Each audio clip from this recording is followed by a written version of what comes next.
Latin from scratch, the infinitives. Super important class because in Latin we have infinitives all the time and they are not as easy as they might seem in English or other modern languages. Okay, so here we see that we have both the morphology and the syntax, and of course all of which is more complex than in English because we have 6 infinitives and they can appear in structures foreign to English. So first we have to study the morphology. English is considered to have only one infinitive, for example, to go, that's it, no? Then of course you can have another classification, like other consideration, like what is an infinitive in English, it really doesn't matter, okay? Whereas in Latin we have 6 different infinitives: present, active and passive, perfect, active and passive, and future, active and passive. So 3 multiplied by 2, 6. The most frequent ones are both present infinitives and perfect active. So present active and passive and perfect active. Then the rest are not so common, but of course they also appear.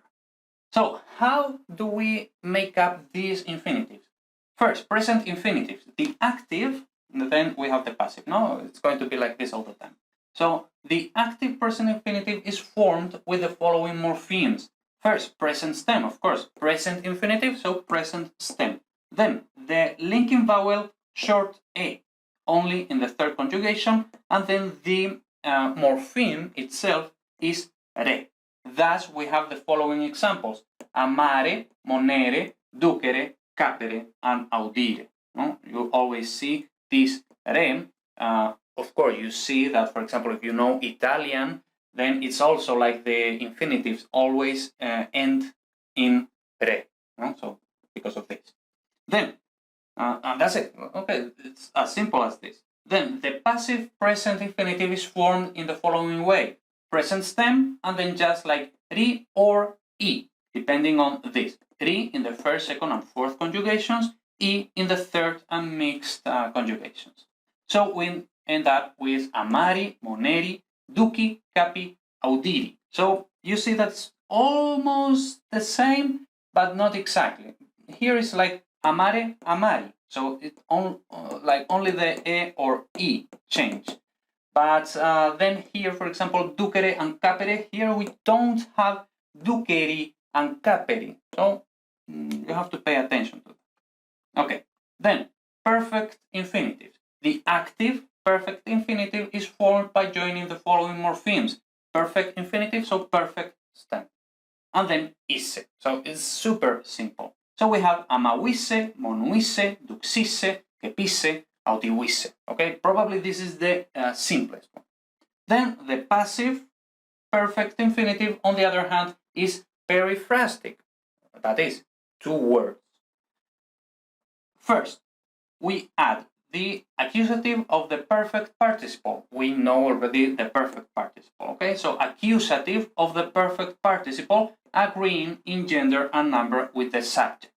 So accusative. We are going to see soon in the syntax why the accusative, why not the nominative, which is what we might have expected. Okay, so accusative.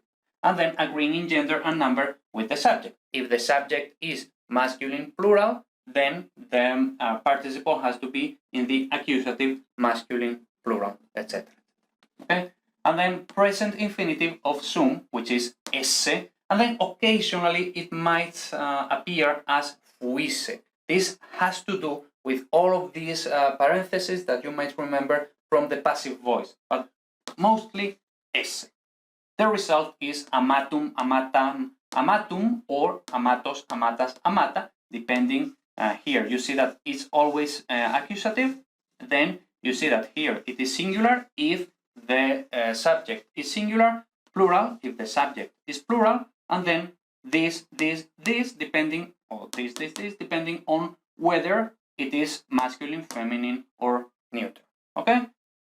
So it would be, for example, amatum esse, or amatas esse, whatever. Then, future infinitives. The active future infinitive is periphrastic as well.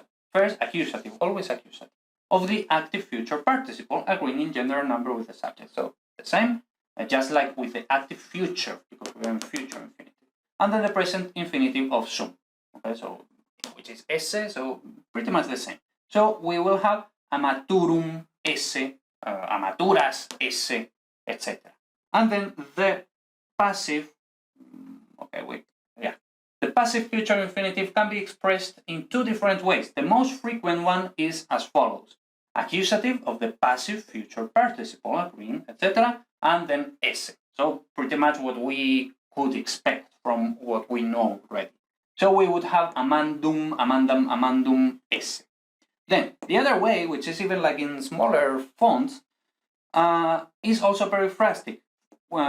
We use the supine in the accusative, pretty much the supine as we know, and then iri, which is the passive present infinitive of eo, which is, of course, doesn't make sense if we think about it. Why would the verb eo, the verb to go, have a passive voice? No, so I mean, you just learned this by heart, and that's it. Then, in any case, like this is very rare. This, I mean, if the future infinitives are rare, then this one precisely is like super rare.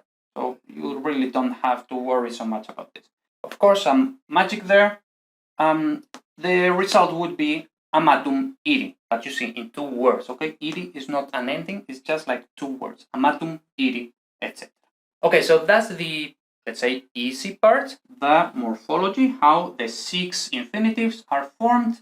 Now let's go with the syntax. This is really where it gets a bit, let's say, a bit more complex. The syntax of the infinitives in Latin can be explained in at least a couple of ways. Just follow me, okay? Both of which have their own important points. One way to classify infinitives is nominal versus verbal function. The other way is agreeing versus non-agreeing.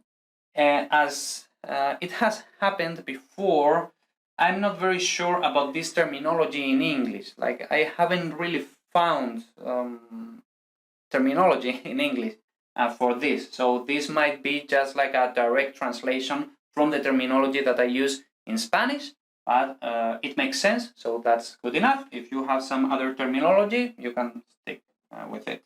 Okay, first, nominal versus verbal function. First, like I'm saying here, no, like it can be explained in at least a couple of ways, both of which have their own important points. One way to classify infinitives is, so we are going to see both ways to classify the infinitives. Then, after all the theory, we are going to just take this into account. Agreeing versus non-agreeing. This nominal versus verbal, I really don't like it, but it's good to make some points. Okay, so we are going to explain both ways to classify infinitives. Okay, so first, nominal versus verbal function. Both of them may have all kinds of complements, like any other verb. That is, like infinitives can have complements, like direct object, etc., etc. The main difference is whether they are translated as a regular English infinitive or more needs to be done. Okay, because you might think, I find an infinitive in Latin, so I translate it for an infinitive in English. Sometimes yes, many other times no. Okay, so that's why this is kind of complex. Most of the times, nominal infinitives are present infinitives and are translated as infinitive. They are either the direct object or the subject of the main verb. So we have the main verb, the superordinate verb, and now the infinitive can be the subject of the main verb or the direct object of the main verb.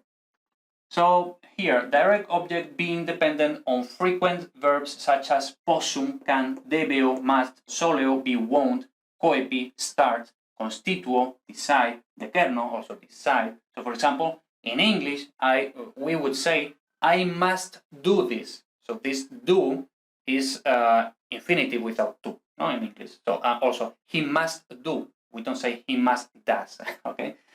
So that's why it is an infinitive. Or for example, I decide to do something. So infinitive with to there in English. Okay, so here this is like a direct object. As I was saying, like this is like an analysis that I don't really like. but for now, let's just see like this kind of thing, okay? Subject being dependent on expressions with some or impersonal verbs such as decet, it is appropriate, like literally something like it is decent, no? It is appropriate, licet, it is permitted, oported, it is necessary, etc. And then like what is necessary, what is appropriate, what is permitted, that is the subject, okay? Then, the most important, however, are the verbal infinitives. Until now, we were studying the nominal infinitives, that the infinitives that are just the subject or the direct object, that's it in that kind of analysis. Now, the most important, however, are the verbal infinitives, that is the infinitives that themselves are pure verbs, which create a noun subordinate clause. Okay, they have the following features, and this is super important. Okay, this like all the previous theory about the syntax, nominal, infinitives, etc., like kind of not so important. This is super important. Okay, first, like noun subordinate clause. Their verb is an infinitive. That's why we are studying this in the infinitive. The subject is in the accusative. That's why before we were saying the participle agrees with the subject in accusative, because the subject is in the accusative. And now this is super unexpected, because we know that the subject is in the nominative case. So the subject is in the accusative. Also the attribute, if there is one. We know that also the attribute usually is in the nominative. So because here the subject is in the accusative, if there is an attribute, it will also be in the accusative case. Okay? There is no conjunction in Latin joining the subordinate and superordinate clauses. English does have infinitive clauses, actually. So for example, I'm going to finish first, okay? English does have infinitive clauses, but they don't work to the same extent. So often we need to conjugate the Latin infinitive in order to express the relative time, okay? So what is like this? English does have infinitive clauses. For example, if I say, I want him to do whatever. So I want him to do. This is an infinitive. Now, this is the superordinate verb. And now I want him to do. And this, which is like accusative, the object case, we see that it is actually like the subject of to do. I want, this would be like, let's say literally, I want that he do. I want that he do. Of course, we don't say that in English, no? But I want him to do. So this is pretty much how it will look in Latin. Then, of course, we cannot always make this kind of infinitive clauses in English. So in those cases, we need to conjugate the Latin infinitive in order to express the relative time. Now, this is quite complex. And of course, after the theory, after of course understanding the relative time in the previous lessons, etc., we need to practice quite a lot, because this is quite complex. And of course, after we finish with all the theory, we are going back to the main module page and we will practice with sentences, etc. But okay, this is the kind of infinitive clauses that English has. Now, let's continue. There is no point in learning by heart a table with correspondences, which is why understanding the relative time is so important and useful. Why am I saying this? Because usually, and I remember this is how they explained this to me, my teacher, my Latin teacher, who was very good, but about this, like, he didn't explain it so well, okay? So that's, and he pretty much like said, like, okay, so depending on whether you have like this kind of superordinate clause and then like the infinitive is present, past, perfect, or future, you have to translate, and then like, you know, all the intersections in the table, and you have to learn that by heart. It doesn't make sense. If we understand relative time, that's why there is a specific class for relative time. If you understand relative time, then you don't have to learn by heart any absurd table. You just calculate the relative time with your brain, okay? So is why understanding the relative time is so important and useful. Taking all of this into account, we will soon practice to understand completely the whole thing. Okay, so again, here the practices, the sentences, the analysis, the translation, the reflection, the work is super important to completely understand all of these infinitive clauses thing, okay? For now, let's continue. If the subject is the same, both for the superordinate clause and the infinitive clause, the infinitive may be translated as infinitive in English. So let's see. Illa missam esse apatre dixit. She said, I mean, we would probably, most of the times, we would say something like, she said that she had been sent by her father.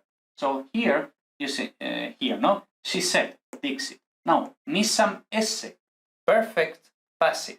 So perfect means anteriority. So what is the anteriority against a past? It's pluperfect. So that's why had been sent, and then had been sent, passive, because it is passive. Okay? So she said that she had been sent by her father. And here we see, no, like this thing about if the subject is the same. Illa said. So she said, and then she had been sent. So she, the subject is always the same. So if the subject is the same in the verb and in the infinitive, then we could also, like most of the times, maybe not always, but most of the times, we can also translate it for an infinitive in English. Something like, she said to have been sent by her father. As far as I know, this is perfectly correct in English. I guess nobody would actually talk like this in real life, but as far as I know, it is correct. Okay? So, and this is a passive infinitive in English, no? To have been sent. Okay. Now, infinitive clauses can also work as direct object or subject of the superordinate clause, whose verb can be of many types. This means that, for example, here, no, we analyze it. This is the subject, this is the verb, and now we have the verb, we have the infinitive, we mark it. Now, all of this is a subordinate clause, which is like a noun. Now, the order should be different, but whatever. Noun, direct object. Okay? Direct object. So, all of this is the direct object of Dixit. So, she said this, direct object. And now, what is this? Missam esse apatre Dixit, no? In English, it would be pretty much the same. Subject, verb, and all of this is the direct object, subordinate clause, etc. No? Of course, like this would be the verbs, this would be the subject. This is just like the nexus, the link between the subordinate clause and the subordinate clause, and then this is the agent. No, in English, in Latin, we see that it is the same. Okay, so it is pretty, here is pretty much like exactly the same as here. Now, we continue here. Huh? However, most frequently they work as direct objects, being dependent on verbs of talking. Say, speak, command, ask, whatever. Thinking, understand, think, believe, consider, etc. And senses. See, hear, even it could be smell, okay? So now, this is super important. You have to learn this by heart, just like you learn like case number, gender, case number, gender. Just like you learn that, like these three holy trinity, this is another holy trinity, okay? Talking, thinking, senses. Talking, thinking, senses. Of course, depending on the terminology, like the words could be different, okay? So, for example, imagine that it's speaking, reasoning, eyes, I don't know, okay? The words themselves don't matter. It's the concept that matters. Verbs which are related to talking. Say, speak, command, talk, ask. Verbs which are related to thinking, like using your brain, okay? So understand, think, believe, consider, and senses. Mostly see, hear, of course, look, listen, okay? All of that, okay? So super important. Talking, thinking, senses. Talking, thinking, senses. Now, I was saying, this is like one form to classify the infinitives, this nominal and verbal. This nominal and verbal itself is not a useful classification in my opinion, but this theory is fundamental, okay? So that's why we explained it. Now, if we're not going to be considering if an infinitive is nominal or verbal, how do we classify them, like in real life?